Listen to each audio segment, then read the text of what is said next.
नमस्कार, मैं संजय भाटिया हूं और आप देख रहे हैं लोकमत हरियाणा। अभी बिल्कुल ताज़ा घटनाक्रम हरियाणा के भिवानी के पास मनीषा हत्याकांड का हुआ। बड़ा गरमाया ये मामला, लेकिन मनीषा का पोस्टमार्टम हुआ, उसके पश्चात उसका दाह संस्कार हुआ।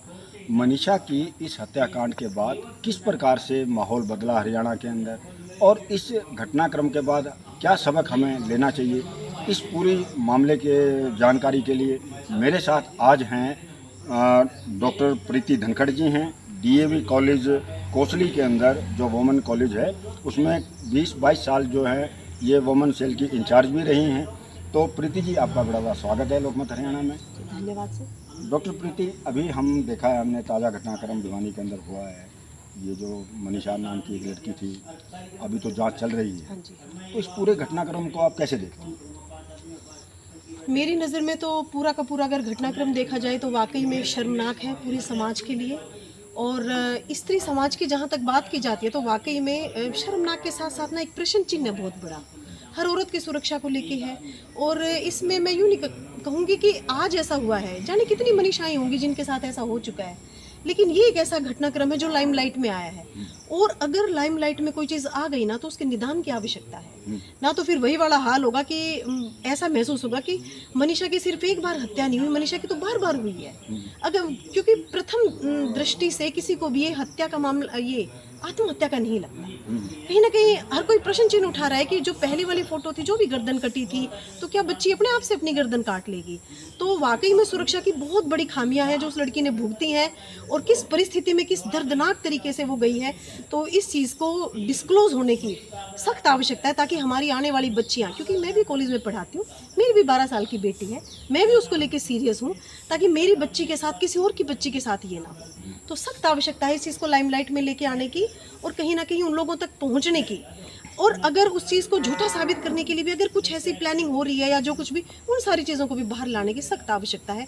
और वाकई में सीबीआई जांच या ऐसी जांच किसके लिए ज़रूरी है, ताकि कल हम अपनी लड़कियों की, जो अपनी बेटियों की सुरक्षा है ना, हम उनको सुनिश्चित कर सकें। इतने साल से मैं जिस कॉलेज में हूँ, एक बच्ची आके जब अपना कई बार दर्द तकलीफ बता के जाती है, विमेन सेल इंचार्ज होने के नाते, जो जब हम आप किसी भी बच्ची को जाके आप जब उसके जब वो अपनी प्रॉब्लम लेके आएगी ना, निदान कहीं ना कहीं घर और समाज और वहीं से निकल के आता है।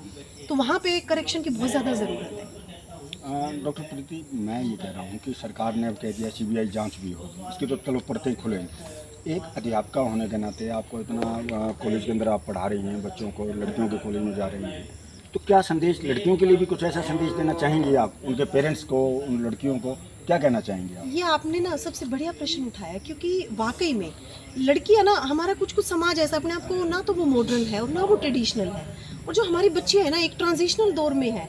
अब उन बच्चियों के हाथ में तो फ़ोन है और हम यूँ उम्मीद करें कि वो देखें नहीं।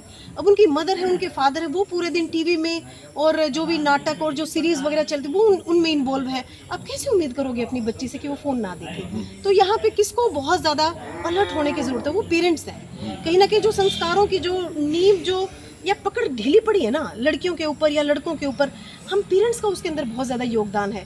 आज पेरेंट्स क्या करते हैं, फ़ोन बच्ची के हाथ में, लेकिन उम्मीद करेंगे कि किसी से बात ना करे। बात करना ये मतलब नहीं है, 10 तरह की मदद होती हैं, या बात करने का ये अभिप्राय नहीं होता कि लड़की चरित्रहीन या औरत चरित्रहीन होगी। हम भी 10 लोगों से बात करते हैं, हमारे भी काम अटकते हैं। तो माँ बाप को ना थोड़ा खुलापन लाने की आवश्यकता है अपनी सोच में। भाई जब समाज बदल गया ना, तो आप भी थोड़ा सा बदलाव महसूस करो। मैंने कईयों को देखा है, अपनी बेटियों को बुआ के घर में छोड़ दिया, किसी और घर में छोड़ दिया।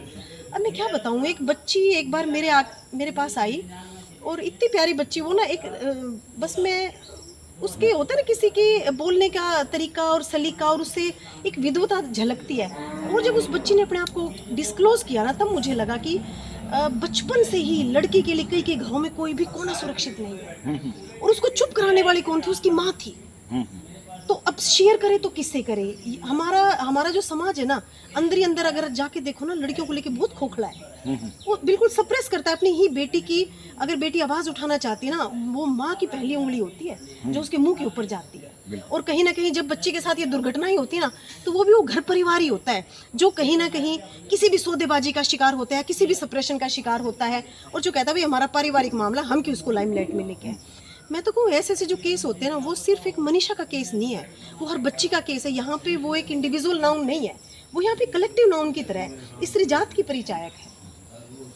सख्त आवश्यकता है इस चीज़ की तह में जाने की, और हर पेरेंट्स को ओपन होना चाहिए अपनी बेटी के, ताकि बेटी उसको दो बात कह सके। थोड़ा फ्रेंडली व्यवहार होना चाहिए, और ये नहीं कि किसी से बात कर लिया, कुछ कर लिया तो उसकी इतनी बड़ी सज़ा दे दे कि एक बच्ची बिल्कुल सेमिनार तक में आने के लिए उसका वाइवा है, उसका करियर है, और वही बात होता है कई बार ना बच्चे इतनी जी घर वाले आने नहीं देंगे, घर वाले निकलने नहीं देंगे, हाँ, बड़ी प्रॉब्लम हम तो जी नहीं आ सकते। माँ कैसे नहीं आ सकती, कुछ भी अरेंजमेंट हो भाई तुम्हें आना पड़ेगा।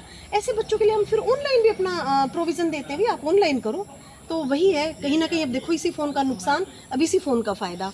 तो आपके ऊपर है, you have right to choose कि आपको क्या पिक करना है, आपको फ़ोन को किस दृष्टि से चूज़ करना, एजुकेशन के पर्पज़ से करना है, हर बच्ची के लिए मेरा संदेश है, या फिर उस फ़ोन को आपको नकारात्मकता के लिए करना है। ऐसे ऐसे प्लेटफॉर्म है, ऐसे ऐसे अब मैं नाम तो इंडिविजुअल नहीं लूँगी, हर तरह का कंटेंट है। आप जाओ वहाँ पे, आप अपनी साइकोलॉजी को और ज़्यादा मजबूत करो, पुख्ता करो, लिखो, समाज के लिए लिखो, लड़कियों के लिए लिखो, अपने लिए लिखो। लेकिन जो वहाँ पे इरोटिक कंटेंट है आप उससे दूरी बनाओ। तो हर तरह की अपॉर्चुनिटीज़ है। मैं कहूँ कि आज तो एक बच्ची टाइम से पहले जैसे मैच्योर होती है ना, तो उसको डिसीजन भी लेने आने चाहिए, और पेरेंट्स को ज़रूरत है ये सारी बातें अपनी बेटी को सिखाने की, और सबसे पेरेंट्स, बड़ी बात। हाँ पेरेंट्स को खुद भी समझने की ज़रूरत है जी, ये ज़्यादा इंपॉर्टेंट चीज़। तो ये थी डॉक्टर प्रीति धनखड़, जिन्होंने बड़ी बेबाकी से हमें बताया कि किस प्रकार से लड़कियों को भी अपने माँ बाप के साथ घुलना मिलना चाहिए, माँ बाप को भी अपनी बेटी पर विश्वास रखना चाहिए। तो अगली कड़ी में एक और शख्सियत के साथ मिलेंगे, तब तक के लिए नमस्कार।